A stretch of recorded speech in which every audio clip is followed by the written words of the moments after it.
maintenant, on va voir l'histoire du protocole HTTP. HTTP a été inventé par Tim Berners-Lee avec les adresses web et langage HTML pour créer le World Wide Web. À cette époque, le File Transport Protocol FTP était déjà disponible pour transfert des fichiers, mais il ne supporte pas la notion de format de données, tel que introduire par Multipurpose Internet Mail extension MIME ou extension multifonction du courrier Internet est un standard Internet qui étendit le format de données de courrier pour supporter des textes en différents codages des caractères autres que ASCII, par exemple des contenus non textuels, des contenus multiples et des informations d'entête, etc. La première version de HTTP était très élémentaire, mais prévoyait déjà le support d'entête MIME pour décrire les données transmises. Cette première version reste encore partiellement utilisable de nos jours, connue sous le nom de HTTP 0.9. En mai 1996, HTTP 1.0 voit le jour et été décrit dans le RFC en 1945. Cette version supporte 8 protocoles HTTP.ODT, 2 informatiques et sciences du numérique, les serveurs HTTP virtuels, la gestion de cache et l'identification. En janvier 1997, HTTP 1.1 devient finalement standard de l'ETF. Cette version ajoute le support de transfert en pipeline ou pipeline. Le pipeline en HTTP est une technique consistant à combiner plusieurs requêtes HTTP dans une seule connexion TCP sans atteindre les réponses correspondantes à chaque requête. Le pipeline présente plusieurs avantages, parmi eux amélioration du temps de chargement des pages et réduction de la charge pour l'infrastructure réseau ainsi que pour les serveurs et le client HTTP. En mars 2012, les travaux à propos de HTTP 2.0 démarrant à l'ETF adoptant SPDI comme matériel de départ. En février 2014, la spécification de HTTP 1.1 a été republiée. Il a été éclaté en plusieurs RFC et corrigé pour toutes ces imprécisions. On va voir maintenant la définition de protocole HTTP. Alors, HTTP signifie le Hypertext Transfer Protocol et le protocole utilisé pour livrer des documents sur le web. Ces données sont des fichiers HTML, mais peuvent également être des fichiers de type texte, images, son, vidéo, code source, etc. et autres fichiers multimédia. HTTP est un protocole de la couche application qui utilise le TCP pour transporter ces messages. Il utilise les fonctions de ce protocole de transport pour offrir un transfert fiable, ce qui permet à HTTP de se concentrer sur des aspects d'échange et des négociations du type dit données échangées. L'une des forces de HTTP est sa simplicité. Son ensemble de commandes et de réponses est réduit, mais accompagné de différentes têtes qui permettent aux clients et aux serveurs d'échanger des informations supplémentaires sur les données. On parle alors sur le client-serveur, c'est-à-dire que ce protocole définit la communication entre un client, c'est-à-dire un navigateur tel que Firefox, Google Chrome, etc., et un serveur. Hypertext, ce terme qui revient dans les abréviations HTTP et HTML, il s'agit d'un concept que nous connaissons tous et qui disait le fait de mettre en lien des fichiers. Les sites internet contiennent en fait des hyperlines renvoyés à d'autres pages web. Alors, lorsque vous saisissez une adresse Internet dans votre navigateur web et qu'un site vous est affiché quelques secondes plus tard, cela signifie qu'une communication a été établie entre votre navigateur et le serveur web via le HTTP. On peut donc dire que le HTTP est la langue dans laquelle votre navigateur web parle au serveur web afin de lui communiquer ce qui est demandé. Alors, mais quand on peut utiliser le HTTP? À l'origine, le HTTP servait uniquement à demander un document HTML à un serveur web. Mais aujourd'hui, ce protocole est utilisé de façon très diverse. Alors, le HTTP permet au navigateur de demander tous les types de médias utilisés sur le site Internet moderne, tels que texte, images, son, vidéo. Les applications utilisant par ailleurs le HTTP pour charger des fichiers et des mises à jour de serveurs distance. Le HTTP intervient également dans les API et REST, une solution permettant de contrôler les services web. Le WebDAV est une autre technologie basée sur le HTTP. Dans la communication de machine à machine, le HTTP est utilisé comme protocole pour la communication entre les deux serveurs web. HTTP est également utilisé par les lectures des médias. Les accès à une base de données en ligne, c'est-à-dire les opérations CRUD, pouvant également avoir lieu grâce au HTTP. Les opérations CRUD est le Create, Read, Update and Delete. Passons maintenant à le rôle de protocole HTTP.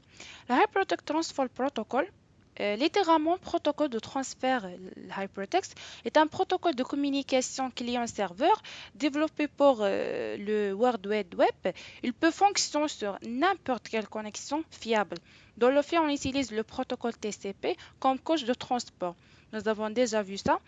Alors, le but du protocole HTTP est de permettre un transfert du fichier essentiellement au format HTML, localisé grâce à une chaîne de caractères appelée URL, entre un navigateur, le client, et un serveur web, appelé d'ailleurs HTTPD sur les machines Linux.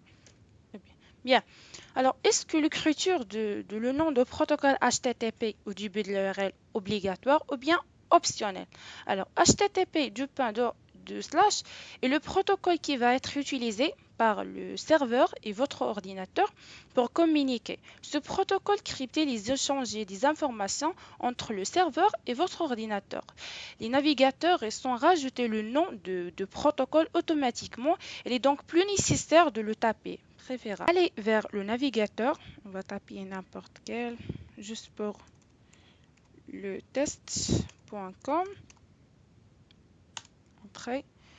Voilà l'URL, clique deux fois sur l'URL et voilà, le navigateur va rajouter le nombre de protocoles automatiquement. Pour visualiser une page web sur son navigateur, voici le processus de communication HTTP. Comme vous voyez sur cette photo, on a l'utilisateur, le navigateur et le serveur web. Premièrement, le navigateur saisit dans la barre d'adresse de son navigateur internet exemple.com. Le navigateur envoie une requête correspondante appelée requête HTTP au serveur web qui administre le domaine exemple.com. Normalement, cette requête est de type merci de m'envoyer le fichier, mais le client peut également se contenter de demander as-tu ce fichier. Le serveur web reçoit la requête HTTP, cherche le fichier désiré dans l'exemple, la page d'accueil de exemple.com, c'est-à-dire le fichier index.html, et envoie dans un premier temps l'entête qui informe la requête du résultat de sa recherche à l'aide d'un code de statut qu'on va traiter après dans cette vidéo.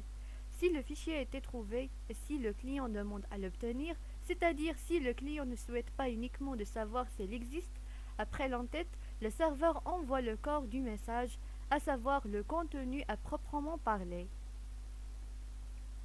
Alors, dans notre exemple, il s'agit du fichier index.html.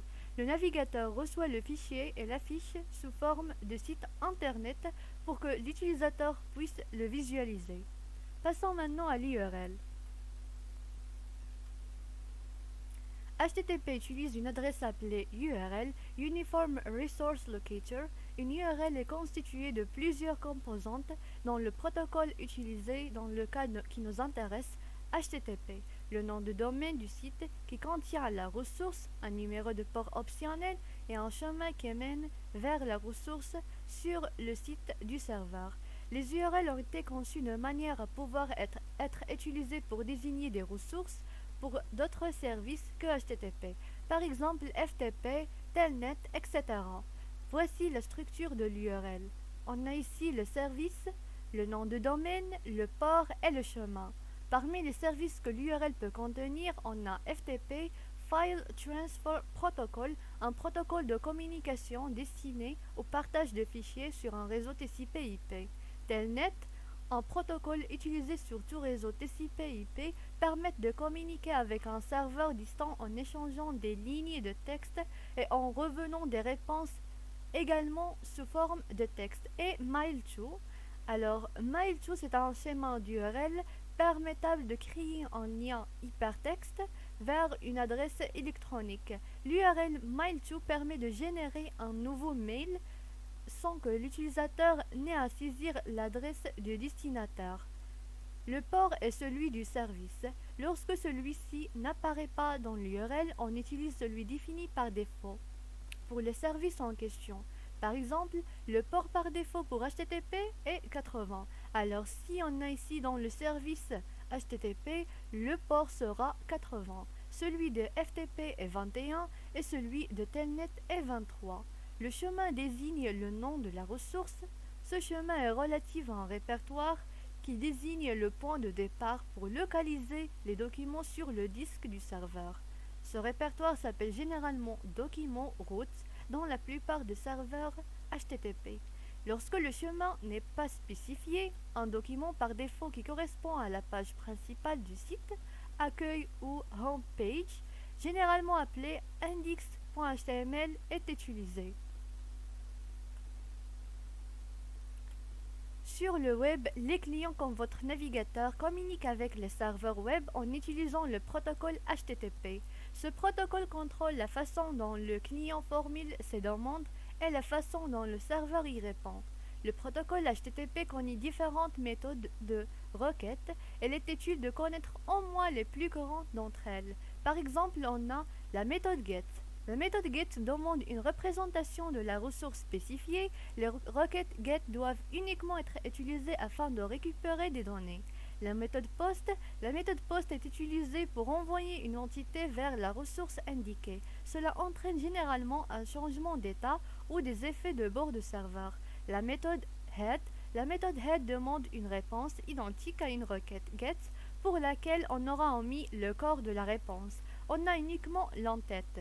La méthode PUT remplace toutes les représentations actuelles de la ressource visée par le contenu de la requête. La méthode delete supprime la ressource indiquée.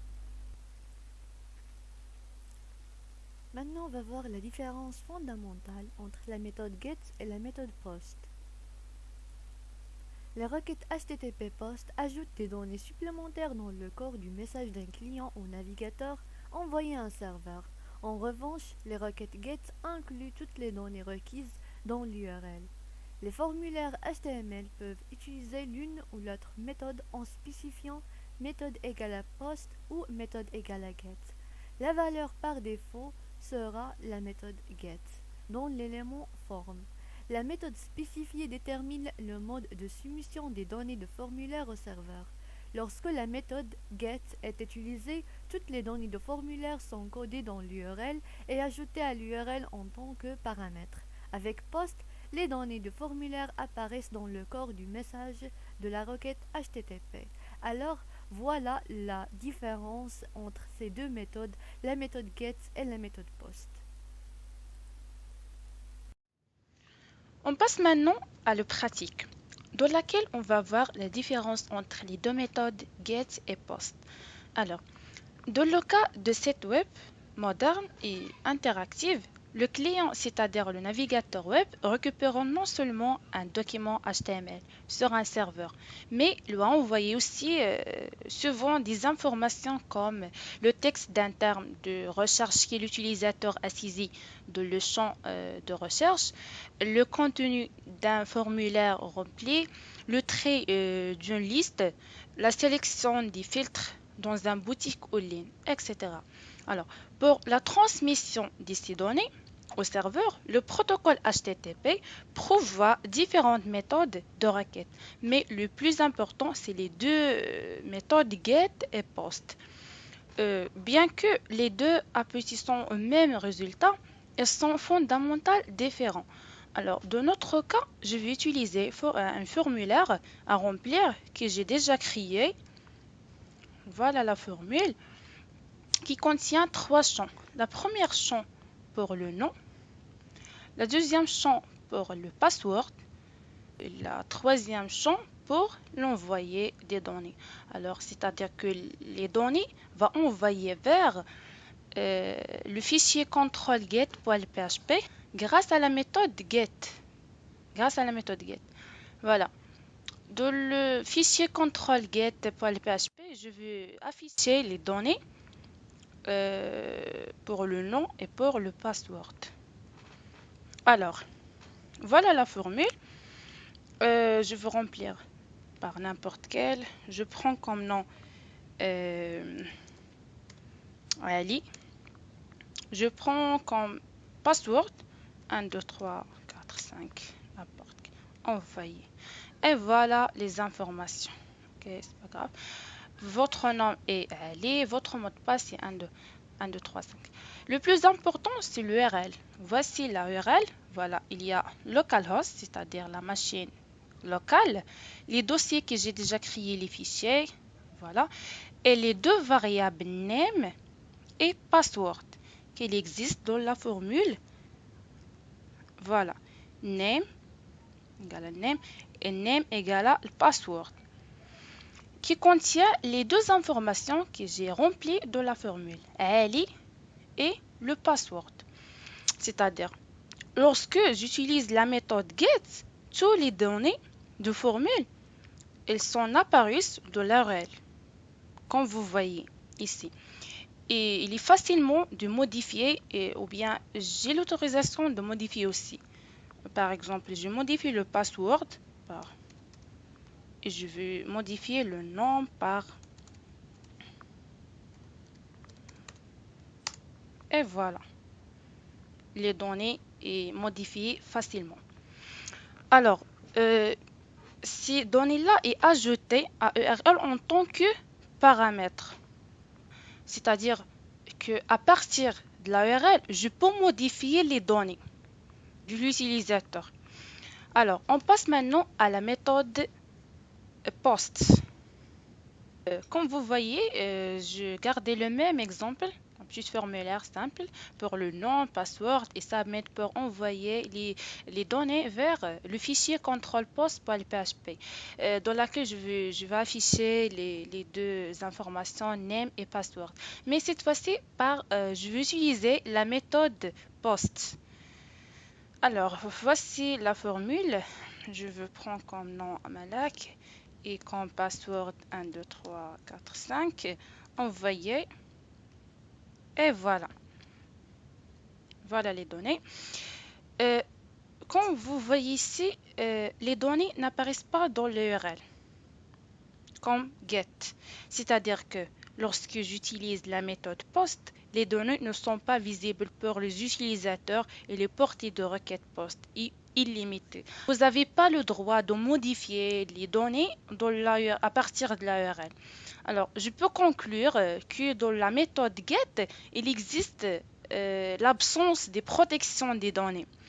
Vu que dans la méthode post, les données ne peuvent pas être sauvegardées sous forme de mark page avec la URL. Alors pour finir, le get est pour les paramètres de site web. Par exemple, le filtre, le tri, le saisie de recherche, etc. Et la méthode post pour la transmission des informations et des données des utilisateurs. Maintenant, on va découvrir la réponse HTTP. HTTP est un protocole qui décrit la façon dont les données doivent être transférées à travers des réseaux. Alors, le transfert des données se passe en deux temps. Tout d'abord, un client, généralement un navigateur, effectue une requête HTTP, une demande qui va être transmise à un serveur, qui va faire le traitement de la requête, localisation du fichier et la création des entêtes des données. Et le serveur répond ensuite en renvoyant une réponse HTTP. Notez bien que le HTTP n'a pas pour but que de définir la forme de ces messages et n'a pas pour objet d'indiquer les moyens de transfert des messages en soi. Cette tâche est laissée à d'autres protocoles qui fonctionnent avec HTTP, mais à d'autres niveaux. plus tard d'autres couches du modèle TCP/IP au modèle OSI. Pour cela, on va voir la structure générale d'une réponse HTTP. Alors, une requête HTTP est un ensemble de lignes envoyées au serveur par le navigateur. Elle comprend trois champs. Premièrement, une ligne de requête. C'est une ligne précisant le type de document demandé, la méthode qui doit être appliquée et la version de protocole utilisée. La ligne comprend trois éléments devant être séparés par un espace, la méthode, l'URL, la version de protocole utilisée par le client. Généralement, on utilise la version 1.0. Deuxième champ, les champs d'entête de la requête. Il s'agit d'un ensemble de lignes facultatives permettant de donner des informations supplémentaires sur la requête et où le client, navigateur, système d'exploitation, etc. Chacune de ces lignes est composée d'un nom qualifiant le type d'entête, suivi de deux points et de la valeur de l'entête. Troisième champ, le corps de la réponse. C'est un ensemble de lignes optionnelles devant être séparées des lignes précédentes par une ligne vide, permettant par exemple un envoi des données par une commande POST lors de l'envoi du données au serveur par un formulaire. Voilà, on va voir un exemple du contenu type d'une réponse HTTP. Une réponse HTTP contient trois parties. Premièrement, statut. La ligne de statut est composée de la version de protocole, d'un code de statut HTTP indiquant l'état de complétion de la requête, son succès ou son échec, et d'un corps texte descriptif lié au code de statut. Deuxième partie, les entêtes HTTP permettant à nouveau d'ajouter des informations de contexte et de préciser la réponse comme la date d'envoi de la réponse, des informations relatives au serveur, des informations relatives à la connexion ou encore la mise en place de cookies. Finalement, la dernière partie d'une réponse HTTP est le corps. Et là, non plus toutes les réponses n'ont pas. Le corps d'une réponse HTTP va permettre par exemple de transmettre la ressource demandée par la requête HTTP. On passe à le contenu de l'entête. L'entête indiquant les informations sur la réponse HTTP. Dans l'entête du réponse HTTP, on peut trouver Content Encoding, c'est-à-dire le type de codage de corps de la réponse, Content Language, c'est-à-dire le type de langage de corps de la réponse, Content Length qui détermine la longueur de corps de la réponse, Content Type qui indique le type de contenu de corps de la réponse, par exemple texte/HTML, date qui détermine la date du but de transfert des données, expert, la date limite de consommation des données, forwarded, utilisé par les machines intermédiaires entre les browsers et le serveur, location, redirection vers un nouvel URL associé au document et serveur qui indique les caractéristiques du serveur ayant envoyé la réponse. Alors, passons à le code de réponse. Les statuts code HTTP sont très utilisés pour le débogage. Dans le cas où la requête n'aura pas abouti, et peuvent également être utilisés pour économiser des ressources. Bref, les codes de statut de réponse HTTP indiquent si une requête HTTP a été exécutée avec succès ou non. Les réponses sont regroupées en 5 classes. Les réponses informatiques qui comprennent entre 100 et 199, les réponses du succès qui comprennent entre 200 et 299, les redirections entre 300 et 399, les erreurs du client entre 400 et 499 et les erreurs de serveur entre 500 et 599. Ici, par exemple, 200 indique que la requête a été accomplie correctement. 202, la requête a été acceptée, mais la procédure qui suit n'a pas été accomplie. 304, c'est-à-dire si le client a effectué une commande, get conditionnel, on demande si le document a été modifié depuis la dernière fois et que le document n'a pas été modifié. Il renvoie ce code. 204, c'est-à-dire le serveur a reçu la requête, mais il n'y a pas des informations à renvoyer. Il y a 404, le code de statut 404 indique que le serveur n'a pas trouvé la ressource demandée. Il ne peut pas donc pas compléter la requête. Il y a aussi 301, le statut code HTTP 301 indique que la ressource demandée n'est plus disponible à l'URL indiquée dans la requête mais a été déplacée vers une autre URL qui est alors indiquée dans les entêtes location, etc. Alors, maintenant, on va voir les requêtes que vous faites. Dans l'exemple, je vous montre le type d'un page HTML, mais ça marche exactement de la même manière pour le CSS, JavaScript et aussi pour les images. Voilà, on commence. Première chose à faire, on va envoyer une requête HTTP au serveur via l'URL. Par exemple, je vous prends le protocole HTTP. Voilà, ça. Ensuite, pour consulter le requête, clique droit sur la souris et choisis Inspect. Inspect, c'est un outil gratuit qui est installé par défaut sur les navigateurs. Cet outil permet d'inspecter le code HTML, CSS, JavaScript d'une page. Inspect vous permet de voir toutes les requêtes effectuées, le code source, etc. Allez vers Network. Par défaut, sera entièrement vide et je vais réactualiser la page. Et je vais avoir plein de fichiers, des informations. Et voilà. Je prends cet élément, par exemple. Ici, au niveau des headers, il y a trois parties. La première partie contient des informations générales sur la requête.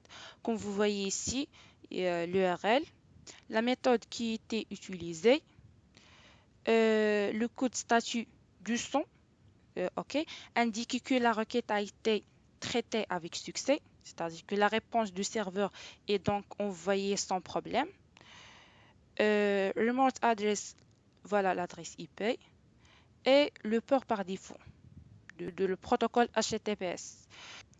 Concernant la deuxième partie, response header, l'entête qui contient des informations contexte comme la date d'envoi la réponse, des informations relatives au serveur, des informations de connexion, des informations sur le fichier demandé, etc. Par exemple, ici, il y a cache control. C'est un entête qui permet de définir est-ce que cette page doit être gardée en mémoire pour le navigateur, c'est-à-dire est-ce que lorsque je réactualise la page, qui doit charger la page ou non. Content encoding, c'est-à-dire le type de langage de corps de la réponse. Il y a content length qui détermine la longueur de corps de la réponse. Il y a content type qui détermine le type de fichier demandé. Le métacaractère fuite, la date qui détermine la date limitée de consommation des données, etc. Concernant la troisième partie, request header, des informations sur le navigateur utilisé, par exemple Google Chrome, la version, etc. Voilà. Si je prends ici cette image, je veux que j'ai une requête que je fais, j'ai des entêtes et je reçois une réponse. Et si je regarde à la partie Preview, je peux voir l'image directement. La partie Response contient le code source de la page, voilà le code HTML. Il faut savoir que l'HTTP deserialize, c'est-à-dire chaque fois on envoie un message au serveur, le serveur envoie une nouvelle réponse.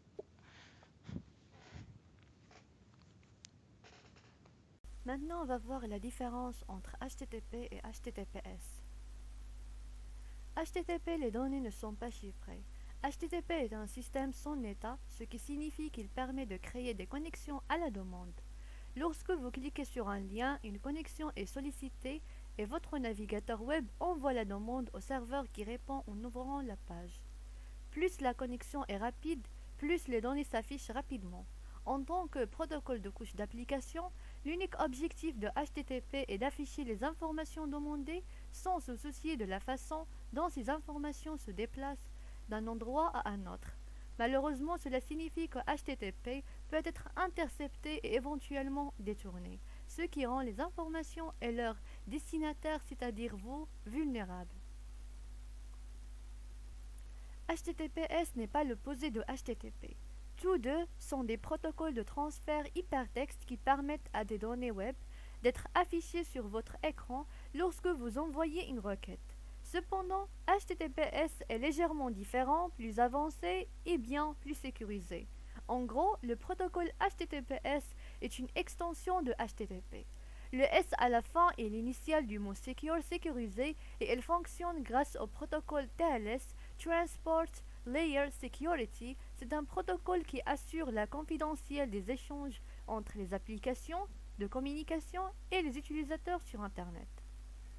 Lorsqu'un serveur et un client communiquent, TLS s'assure qu'aucun tiers ne peut intercepter ni falsifier un message. Le successeur du protocole SSL, Secure Sockets Layer, la technologie de sécurité standard pour établir une connexion chiffrée entre un serveur web et un navigateur. Sans la présence de HTTPS, toutes les données que vous entrez sur un site, par exemple nom d'utilisateur, mot de passe, carte bancaire, RIB ou toute autre information requise dans un formulaire, seront envoyées en format de texte brut et seront par conséquent vulnérables aux interceptions et à l'espionnage. C'est pour cette raison que vous devriez toujours vérifier qu'un site utilise bien HTTPS avant d'y entrer quelques données que ce soit. En plus de chiffrer les données transmises entre un serveur et votre navigateur, le protocole TLS authentifie également le serveur auquel vous vous connectez et protège les données transmises de toute altération. Alors, quels sont les avantages de HTTPS sur HTTP? En premier lieu, la confiance et la confidentialité. Envoyer des informations et en recevoir est à la portée du premier venu. En règle générale, cela n'a que peu d'importance. Mais, s'il s'agit de vos mots de passe ou bien de vos échanges bancaires, la situation se complexifie et serait content de ne pas pouvoir être piraté. Un hacker comme celui-ci dans la photo peut se connecter sur les réseaux et tenter de subtiliser vos identifiants. Mais si ces derniers sont cryptés, il aura beaucoup plus de mal à traduire ce qu'il aura récupéré. La connexion HTTPS est donc une sécurité supplémentaire pour l'organisme bancaire et pour l'utilisateur. Le S qui diffère entre HTTP et HTTPS, c'est toute la différence car ce S signifie layer ou couche de sécurité supplémentaire.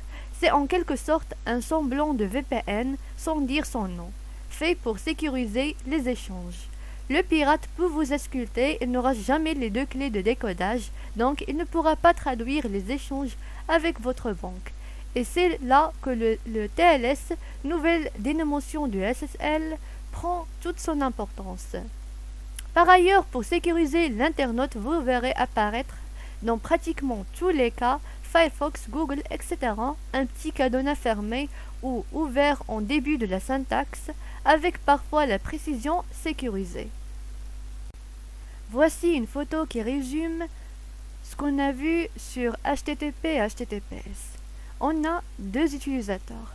Le premier a tapé son mot de passe dans un site web qui utilise le protocole HTTP.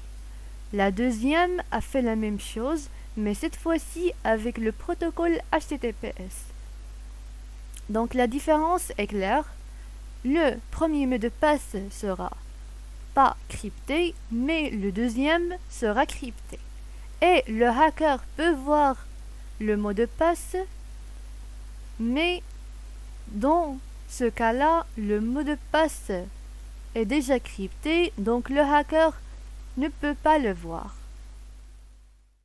Passer son site HTTPS, est-ce suffisant? Non, vous dire les experts. C'est une bonne démarche, c'est un bon début, mais cela ne suffit pas, car les pirates sont de plus en plus doués et disposent d'outils insoupçonnés pour le hacker. Nous suggère d'utiliser un certificat numérique. Le certificat SSL assure la confidentialité et empêche l'espionnage ou l'interception de données. Il rend impossible le piratage des informations échangées entre le serveur et le navigateur. Il permet d'identifier un site et assure aux visiteurs qu'il s'agit bien du site officiel de l'entreprise recherchée, qui vous permettra, entre d'autres, d'avoir la certitude d'être sur le bon site et non sur un site piraté. Le HTTPS via un certificat SSL permet de chiffrer la connexion entre votre navigateur et le serveur. Alors je vous donne un site qui s'appelle badssl.com. Ce site, vous pouvez l'utiliser pour tester. Par exemple, si je cherche ici HTTP, voilà, il vous donne ce message-là. Votre connexion à ce site n'est pas sécurisée. Vous ne devriez pas saisir d'informations sensibles sur ce site. Par exemple, vos mots de passe ou les informations de votre carte de paiement, car ils risquent d'être dérobés par des pirates informatiques.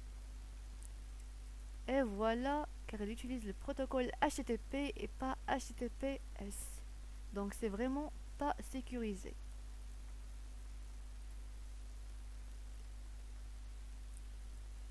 Donc voilà un site utile si vous voulez tester.